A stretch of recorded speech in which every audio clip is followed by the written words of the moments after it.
Hello दोस्तों, स्वागत है आपका हमारे YouTube channel A to Z shorts and movies ये पर। है आज की आधुनिक अयोध्या।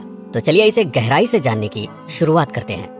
बस अड्डा राम मंदिर से 7 किलोमीटर की दूरी पर 14 बीघा जमीन पर 219 करोड़ की लागत से लखनऊ हाईवे पर नया बस अड्डा बनकर तैयार है। रेलवे स्टेशन मंदिर से 1 किलोमीटर की दूरी पर 240 करोड़ रुपए में नया रेलवे स्टेशन डिजाइन किया गया है। भविष्य में अयोध्या से दिल्ली, मुंबई, चेन्नई, बेंगलोर, पुणे, कोलकाता, नागपुर, लखनऊ और जम्मू जैसे शहरों के लिए विशेष रेलगाड़ियां चलाई जाएंगी। हवाई अड्डा 1450 करोड़ रुपए में लगभग 1300 बीघे में फैला हुआ प्रयागराज हाईवे पर नाके के पास बनाया गया है नया एयरपोर्ट। यहाँ से राम मंदिर की दूरी से 12 किलोमीटर है। भविष्य में कई बड़े महानगरों के लिए सीधे उड़ानें उपलब्ध होंगी। घाघरा जलमार्ग अगर आपके पास अपनी खुद की मोटर बोट है तो छपरा से घाघरा यानी सरयू नदी की सैर करते हुए लगभग 300 किलोमीटर नदी में चलकर भी अयोध्या पहुंच सकते हैं। भविष्य में इस रूट के लिए भी मोटर बोट चलाए जाने का प्रस्ताव है। राम मंदिर अयोध्या के राम मंदिर की कुल कीमत है 1800 करोड़। पूरी तरह बन जाने के बाद अयोध्या का मुख्य आकर्षण होगा। राजस्थान के मशहूर मकराना के पत्थरों से आकार लेते इस मंदिर की अनुमानित उम्र होगी लगभग 1000 साल। 22 जनवरी को पहली मंजिल का उद्घाटन होगा जिसमें राम की बाल्यावस्था की मूर्ति रखी जाएगी। बाकी की 2 मंजिलों का कार्य चलता रहेगा। खजुराहो के मंदिरों की नागर शैली के आधार पर इसे तराशा जा रहा है। मंदिर का कुल क्षेत्रफल 156 एकड़ या 251 बीघा है।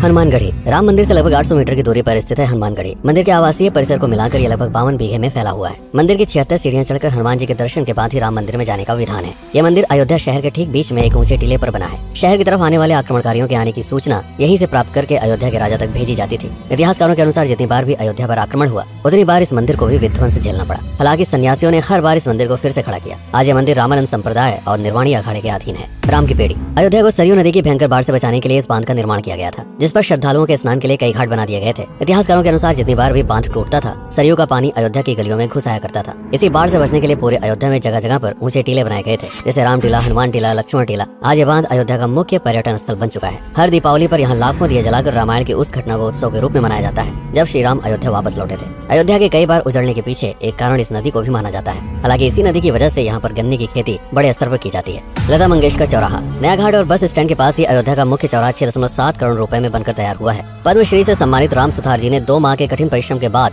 इस 40 फीट लंबी वीणा को आकार दिया। 14 टन की इस वीणा को लता जी के स्मृति चिन्ह के रूप में यहाँ पर लगाया गया है। इसीलिए इसका नाम नया घाट चौराहे से बदलकर लता मंगेशकर चौराहा कर दिया गया है। धर्मपथ नया घाट से कुछ पहले सड़क के दोनों तरफ 30 फीट ऊंचे 40 सूर्य स्तंभ लगाए गए हैं, जिसे धर्मपथ का नाम दिया गया है, जो श्री राम के राजकुल सूर्यवंश का प्रतीक है। दशरथ समाधि स्थल नए बस अड्डे के बगल से एक पतली रोड कछार से आगे बढ़ते हुए लगभग 12 किलोमीटर दूर ले आती है दशरथ समाधि स्थल, जो बिलहर घाट पर मौजूद है, जिसके बारे में मान्यता है कि यहाँ पर राजा दशरथ का दाह संस्कार हुआ था। राम मंदिर के साथ ही इस जगह को भी पर्यटन स्थल के रूप में विकसित किए जाने की योजना पर कार्य चल रहा है। भरतकुंड अयोध्या से 15 किलोमीटर दूर है नंदीग्राम। यहाँ मौजूद तालाब को भरतकुंड कहते हैं। मान्यता है कि इसी जगह से भरत ने पूरे अयोध्या का राजकार्य संचालित किया था। पर्यटकों के लिए इस स्थान को भी विकसित किया जाएगा। गुप्तार घाट राम की बेड़ी से सरयू नदी के किनारे चलते हुए 10 किलोमीटर दूर स्थित है गुप्तार घाट। ये कैंट एरिया में पड़ता है। इस जगह को श्री राम के जल समाधि के रूप में महत्व दिया जाता है। इसके अलावा अयोध्या नगर में हर गली में कई विशेष मंदिर हैं जिनकी अपनी मान्यताएं हैं, कथाएं हैं, विशेषताएं हैं। पूरी तरह से विकसित हो जाने के बाद नई अयोध्या को पूरी तरह से जानने के लिए, इसका आनंद लेने के लिए कम से कम 3 दिनों तक यहाँ रुकने की आवश्यकता है। देश विदेश से ज्यादातर पर्यटक भारत आते हैं उत्तर प्रदेश में आगरे का ताजमहल देखने और प्राचीन नगर काशी और सारनाथ घूमने। प्रश्न ये है कि अयोध्या घूमने और श्री राम का मंदिर देखने के लिए भला विदेशी क्यों आएंगे?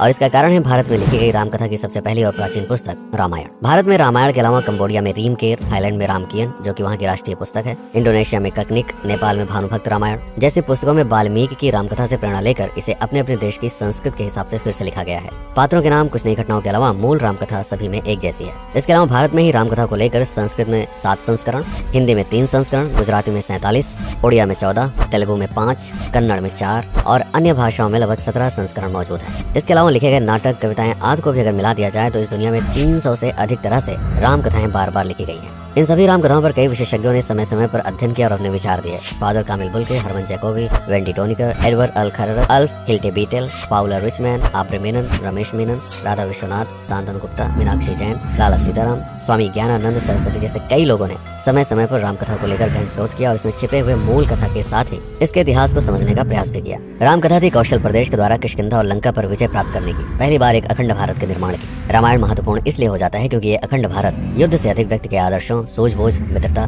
जैसे गुणों से स्थापित हुआ।